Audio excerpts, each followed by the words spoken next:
Seigneur Jésus, poussons des cris de joie. Non, nous lirons Exode 34, verset 29. C'est pas Exode 17, 20, pardon. Frère Yann, tu peux lire pour nous Exode 34, verset 29. Exode 34, verset 29. Oui. Ayant les deux tables du témoignage dans sa main, en descendant de la montagne, il ne savait pas que la peau de son visage rayonnait, parce qu'il avait parlé avec l'Éternel. Verset 30. Aaron et les enfants d'Israël regardèrent Moïse, et voici la peau de son visage rayonnait. Il craignait de s'approcher de lui. Moïse les appela Aaron et les principaux de l'assemblée vinrent auprès de lui et il leur parla. Amen. Amen. Prions que ta grâce soit abondante au milieu de nous. Au nom de Jésus-Christ, ton Fils, nous avons tous prié. Amen. On peut acclamer le Seigneur. Dans les deux textes que nous venons de lire, ce sont des textes très importants de la Bible. Les deux textes sont vraiment très importants. Et à partir de ces textes, nous pouvons essayer de parler de l'adoration et la présence de Dieu. Premièrement, nous devons comprendre que l'adoration et la louange n'a rien à voir avec les rythmes musicaux. C'est une grosse erreur que je vois les modérateurs ont l'habitude de faire. Vous voyez les adorateurs qui disent maintenant on va adorer le Seigneur. Bien aimé, nous sommes au moment de l'adoration. C'est comme si l'adoration c'était un moment où la musique devait être douce. Mais bien aimé, maintenant nous voulons louer le Seigneur. Tu ne peux pas rester sur cette position. Nous voulons louer le Seigneur. C'est-à-dire que la louange, nous devons danser. Partant déjà de cette définition, nous ne pouvons pas comprendre qu'est-ce que c'est l'adoration et qu'est-ce que c'est la louange.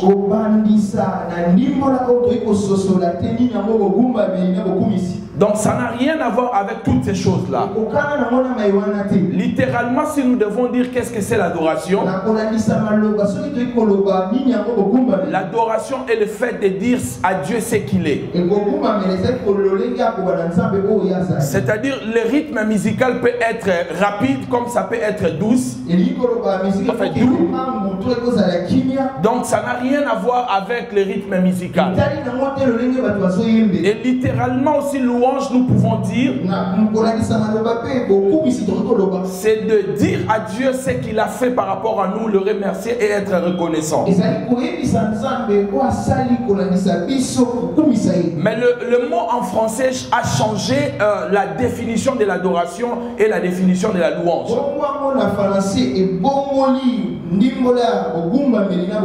Je vais vous donner l'explication de mon louange rapidement ici pendant que je vais commencer à entrer dans la profondeur de mon message. Mais j'aimerais vous dire que si vous êtes un adorateur, vous pouvez tout avoir de Dieu. Je ne parle pas d'un chanteur. Je ne parle pas de quelqu'un qui aime louer Dieu. Enfin, de quelqu'un qui aime chanter pour Dieu. Mais je parle d'un adorateur. D'une personne qui a une attitude d'adorer son Créateur. Remarquez ce que le diable est venu proposer à Jésus. Le diable a dit à Jésus, si tu m'adores, je te donnerai toute toute la gloire de ce monde. Donc vous voyez, l'adoration, si vous pouvez adorer, le diable était prêt à donner toute la gloire de ce monde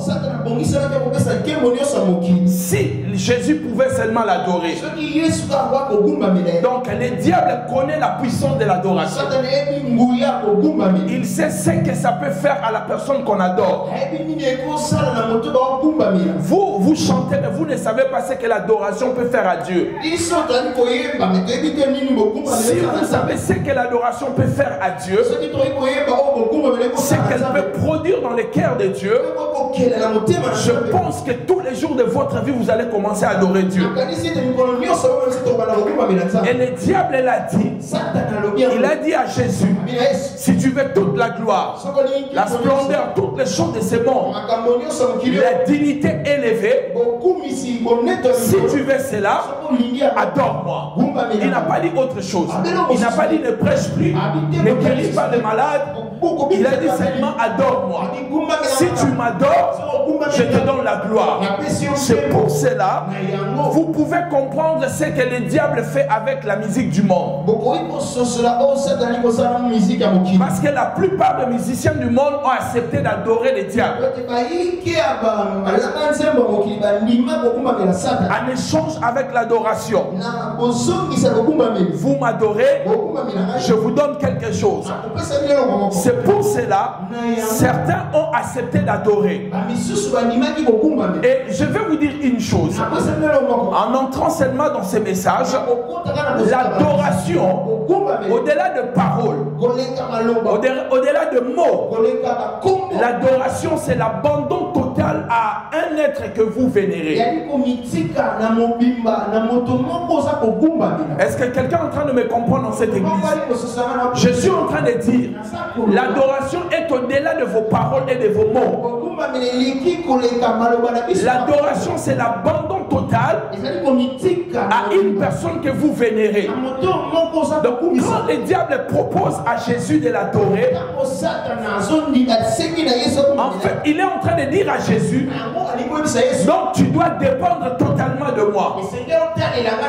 La réponse de Jésus explique ce que le diable demandait. Il est écrit, tu n'adoreras que ton Dieu. Donc en d'autres mots, tu ne seras abandonné seulement entre les mains de l'Éternel, ton Dieu.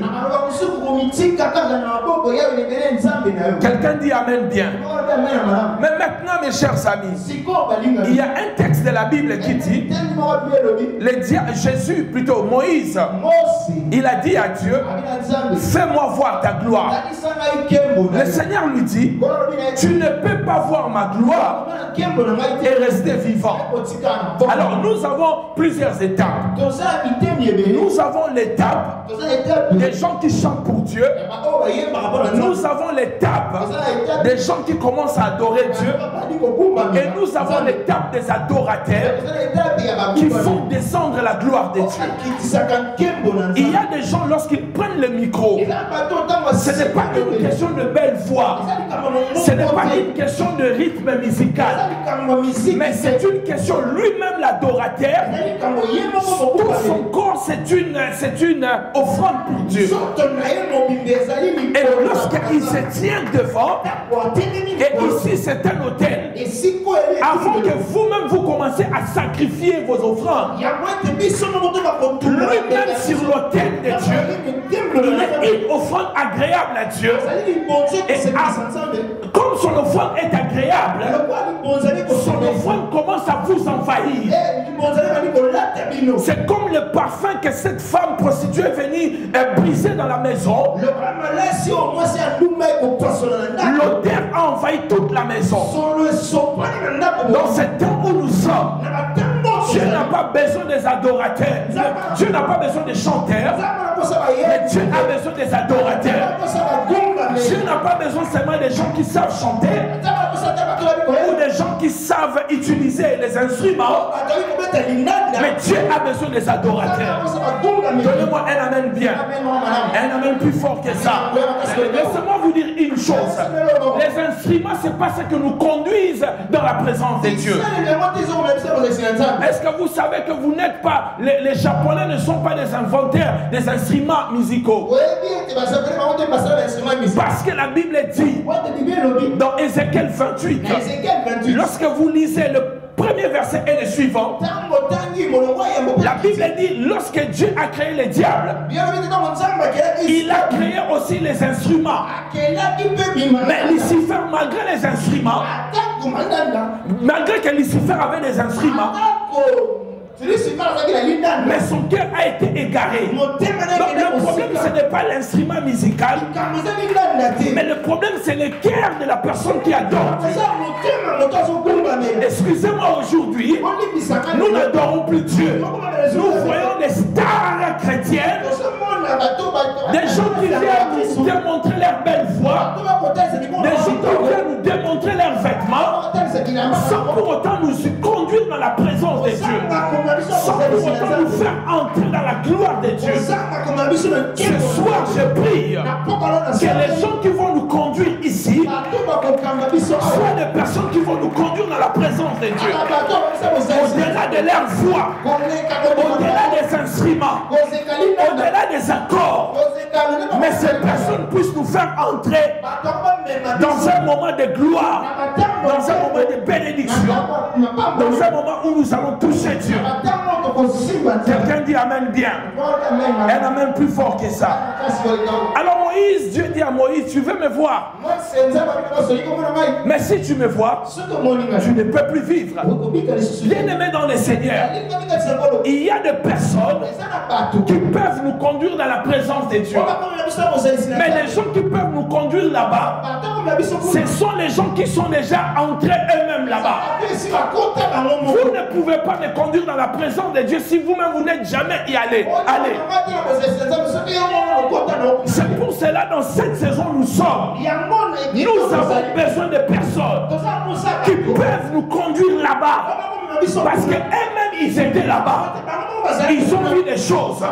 Et ils sont sortis pour nous prendre et nous faire entrer là-bas. Donnez-moi un amen bien. Alors quand Dieu dit à Moïse c'est là, Dieu voulait simplement dire à Moïse, il n'y a que les morts qui peuvent me voir. Les vivants ne voient pas Dieu. Les gens qui sont morts peuvent voir le Seigneur. Ce soir nous voulons être comme des morts, car c'est les morts qui peuvent voir la gloire de Dieu. Quelqu'un est en train de me dire, pasteur, tu veux nous tuer? Je ne vais pas vous tuer, mais je vais simplement vous dire, il n'y a que des gens qui sont morts qui peuvent voir Dieu. Tu ne peux pas faire descendre la gloire de Dieu si tu es vivant. Mais c'est quoi être mort? La vie de Dieu commence dans votre vie lorsque votre vie accepte de mourir. Vous êtes tellement rempli de vous-même. Lorsque tu adores le Créateur des cieux et la terre, c'est lui qui a créé toutes choses. Tu es en train de faire la manicure. Tu es en train d'arranger tes cheveux. C'est pour cela, si tu es en face d'un juif, tu es en train d'adorer de cette manière, il peut même te lapider. Parce que lui, il sait, lorsqu'il chante Shema, Israël, Adonai Elohenu, Adonai Era, donc ils savent ce qu'ils sont en train de dire. Adoration qui mérite la louange. Et moi, comme que mort dans sa présence, je ne peux rien dire. Je ne peux que contempler sa gloire, contempler sa bonté. Je prie que le ciel soit ouvert ce soir. Lorsque le premier groupe va commencer à adorer Dieu, que le Dieu Tout-Puissant El Shaddai puisse descendre dans cet endroit. Alors la personne qui peut le faire, c'est une personne qui a déjà accepté de mourir. Le vivant ne voit pas Dieu.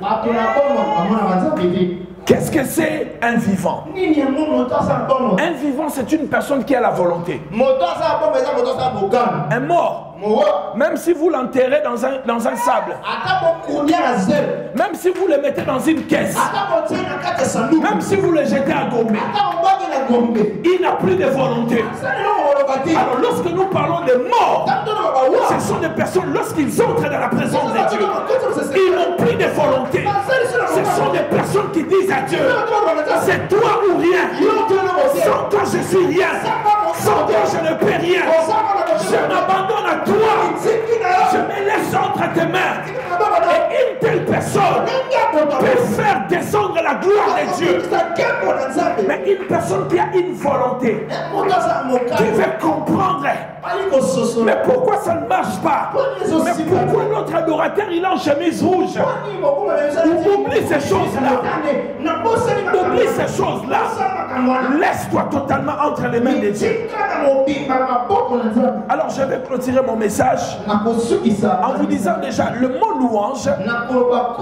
Je vais le dire rapidement à cette définition. La première définition c'est Yada. Yada veut simplement dire main ouverte. Révérence à Yahvé. Alors pourquoi on dit le main ouverte? C'est comme si vous étiez en face d'un bandit, en face d'une personne qui a un revolver. Frère Jonathan, viens rapidement. Viens. Voilà, le frère Jonathan, je vais le braquer.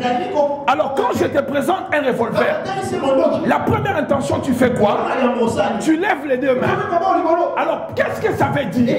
Je lève mes deux mains, je m'abandonne à toi. Je suis sans protection, je suis sans défense. Tu peux avoir pitié de moi, comme tu peux me tuer. Et Yada, ça veut simplement dire, je me laisse entre tes mains. Quand j'entre dans la présence de Dieu, moi je n'ai pas de volonté. Moi je n'ai rien à dire. C'est toi, soit tu me tues, soit tu me laisses vivre. C'est ça Yada. C'est ça Yada. Alors lorsque tu loues le Seigneur, il faut commencer par Yada. Tu entres dans sa présence, tu te laisses dans une soumission totale. Et tu as le main levé vers le ciel. Et tu dis à Dieu, je dépends de toi. Je ne dépends plus de moi-même. Voilà pourquoi je lève mes deux mains vers le ciel. Prenons le deuxième point. Le deuxième point c'est halal.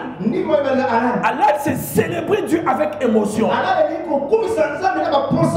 avec extravagance, avec délire. C'est ce que David a fait. Il ne regardait pas qu'il était roi, mais il était dans un délire total. Il est en train de danser. Lui-même, il ne sait pas ce qu'il est en train de danser. Ça, c'est ce qu'on appelle halal. Tu commences à adorer Dieu. Tu étais costumé, cravaté. Mais à la fin de l'adoration d'une heure, il te reste un t-shirt. Mais toi-même, tu ne sais pas à quel moment tu avais enlevé le costume, tu avais enlevé la chemise. Mais puisque tu étais dans sa présence, Allah te pousse à ne plus te contrôler, à ne plus dire ma femme est là, mon mari est là, mes enfants sont là, je suis en train de faire halal. Donc quand j'écris, laissez-moi crier. Quand il m'avait guéri, tu n'étais pas là. Il m'avait sauvé, tu n'étais pas là. C'est pour cela, lorsque j'entre dans sa présence, ma personne n'a plus d'importance. Mes diplômes n'ont plus d'importance. Ce qui est important pour moi, c'est de l'adorer. C'est de lui dire combien il est bon, combien il est merveilleux, combien il est tout pour moi. Et ça c'est halal, vous pouvez vous asseoir, ça c'est halal. C'est ce qu'on appelle halal. Et halal, c'est ce qui a créé le mot alléluia. En fait, pour bien comprendre halal, c'est comme le match de Barça et de Real. Mais le match est 0-0. Et il reste 20 secondes. Et les 20 secondes restantes, Barça marque un but. C'est ce qu'on appelle le délire là. Donc les fans ne se contrôlent plus. Ils peuvent se déshabiller, ils peuvent crier, ils peuvent s'évanouir. C'est ça halal. C'est-à-dire que tu es dans un délire total. Donc personne ne peut plus te contrôler. prie que ce soir, que les gens puissent faire halal dans ces cultes. Que les gens puissent louer Dieu de cette manière. Alors prenez rapidement les restes. Je ne vais pas expliquer les restes, je vous donne rapidement. Le troisième c'est Teila. Et le quatrième c'est Shabash. Le quatrième c'est Zamar. Et le cinquième c'est Toudat. Et la septième c'est Barak. Barak a presque la même chose que ce que je vais vous expliquer maintenant. Barak c'est une attitude de remerciement, de soumission, confiance, de soumission, de confiance et d'adoration à genoux. On peut le comparer avec un mot qu'on appelle proskuneo. Alors proskuneo est un dérivé d'un mot qu'on appelle kuon. Et kuon c'est embrasser, c'est comme un chien qui lèche le pied de son maître. C'est ce qu'on appelle proskuneo. Et c'était une culture des orientaux. Les Perses le faisaient souvent. Ils tombaient à genoux et touchaient le sol et les fronts par terre pour adorer leur maître. Et c'est ce qui s'est passé. Le roi a arrêté Shadrach, Meshach, Abednego. Et lorsqu'il les a arrêtés, mais bien aimés dans le Seigneur, les catholiques nous ont menti. La Bible dit, on a lié Shadrach, on a lié Meshach, on a lié Abednego, on les a jetés dans un trou. Lorsqu'on jette quelqu'un dans un trou, lié, il ne peut pas tomber debout comme ça. Donc Shadrach, Meshach, Abednego, ils étaient tombés dans la position de proskuneo. Donc ils étaient par terre, la tête était par terre. C'était la meilleure position pour adorer et louer Dieu. Et lorsqu'ils ont commencé à louer, à adorer Dieu, la Bible dit, les liens du roi, les liens du roi a été brisé. Laissez-moi vous dire une chose. La seule chose qui a été brisée, c'était les fils du roi. Leurs vêtements n'étaient pas consumés. Leurs caleçons n'étaient pas consumés. Les gens qui les avaient jetés, elles-mêmes étaient consumées. Mais à cause de l'adoration, à cause de la louange, les feux ne pouvaient pas les toucher. Laissez-moi vous dire une chose. L'enfer n'est pas mauvais parce qu'il y a les feux. L'enfer est mauvais parce qu'il n'y a pas la présence de Dieu. Laissez-moi vous dire une chose. L'enfer n'est pas mauvais parce qu'il y a les feux. L'enfer est mauvais parce que Dieu n'est pas là-bas. Shadrach, Meshach, Abednego, ils étaient dans une forme du feu, dans une forme d'enfer. Et comme Dieu était là, les feux ne pouvaient pas les consumer. Je suis venu dire à quelqu'un ce soir, si tu peux adorer Dieu, si tu peux aller Dieu, si tu peux glorifier Dieu, si tu peux yad à Dieu, quelque chose va arriver ce soir. Quelque chose va arriver dans ta vie. Il y aura un changement. Il y aura une transformation. Asseyez-vous, je vais continuer. Je continue dans 5 minutes. 2 minutes. Bon, je vais clôturer. On m'a dit 2 minutes, je vais clôturer. Amen. Premièrement, Premièrement, je vous ai dit qui peut voir Dieu. C'est ceux qui sont morts. Ceux qui n'ont plus de volonté. Les gens qui n'ont plus de volonté. Les gens qui ne prient pas avec la montre. Tu viens avec ta breitling dans la présence de Dieu. Tu viens avec ta Rolex dans la présence de Dieu. Dieu n'a pas besoin de ça. Quand tu entres dans sa présence, tu dis à Dieu, c'est toi qui détermine le moment où je vais me lever. Si tu ne le fais pas, c'est que tu ne peux pas voir Dieu. Les gens qui peuvent voir Dieu, ces gens qui se sentent mieux dans sa présence. Les gens qui peuvent voir Dieu, c'est les gens qui ont compris le bénéfice de la présence de Dieu. Et qu'est-ce que la présence de Dieu peut produire dans ta vie? La présence de Dieu peut te rendre fort. La Bible a dit, Gabriel, lorsqu'il s'est présenté devant Zacharie, dans Luc chapitre 1er, il dit à Zacharie, je suis Gabriel, l'homme qui se tient dans la présence de Dieu. Le mot Gabriel veut dire l'homme fort de l'Éternel. Il veut simplement dire, je suis l'homme fort de l'Éternel. Et pourquoi je le suis? Parce que je me tiens dans la présence de Dieu. La présence de Dieu vous rendra fort. Quelqu'un a dit, si tu peux t'agenouiller devant Dieu, tu seras debout devant tous les hommes. La deuxième chose, c'est que la présence de Dieu peut t'apporter la délivrance et la libération. Nous le voyons dans Acte 16. On a arrêté Paul et Silas. On les a fouettés. Au lieu de regarder leurs blessures, au lieu de regarder leurs plaies, la Bible dit qu'ils ont commencé à louer Dieu. Ils ont commencé à chanter Dieu. Ils ont commencé à glorifier Dieu. Mais ce qu'ils avaient oublié, la Bible dit, Dieu siège au milieu de louanges. La Bible dit Dieu siège. Non, en français, en lingala, c'est pas vraiment ça. Dieu siège.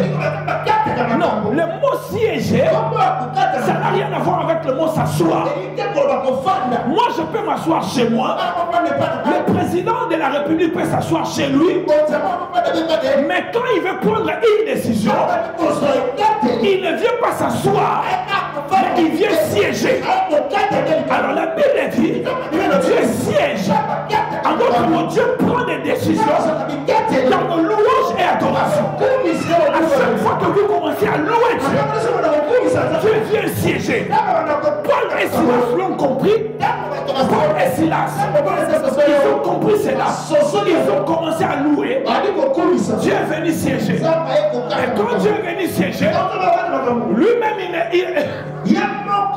il a dit dans sa parole, les cieux, la terre est mon marche-pied. La musique était tellement bonne. La louange était tellement bonne. Et quand la musique commence, la première des choses que nous faisons, nous bougeons la tête. Après c'est les pieds. Et Dieu, quand il a commencé à bouger les pieds, la Bible dit, la terre est son marche-pied. Et quand il a bougé les pieds, ça a commencé à ébranler la prison. Quatrièmement, le feu de Dieu ne descend que sur l'autel. S'il n'y a pas un autel et une offrande, le feu ne descendra pas. Ce soir, avant de remettre les micros, nous voulons restaurer l'adoration. Nous voulons que le feu de Dieu puisse descendre dans cette maison. Au-delà de chanter pour Dieu, je veux que tu t'abandonnes totalement. Oublie tes problèmes. Oublie ta fiancée. Adore Dieu. Efface-toi. Dis, sans toi je ne suis. La Bible dit dans Romains 12, versets 1 et 2. Offrez vos corps comme un sacrifice vivant. Comme une offrande vivante. Aujourd'hui, tu vas donner ta vie comme une offrande vivante. Se tient debout, tu vas donner. Tu vas donner pendant qu'on va le conduire dans l'adoration. adoration, tu vas donner ta vie comme une offrande. Tu vas donner ta vie comme une offrande. Élevons nos deux mains, fermons les yeux.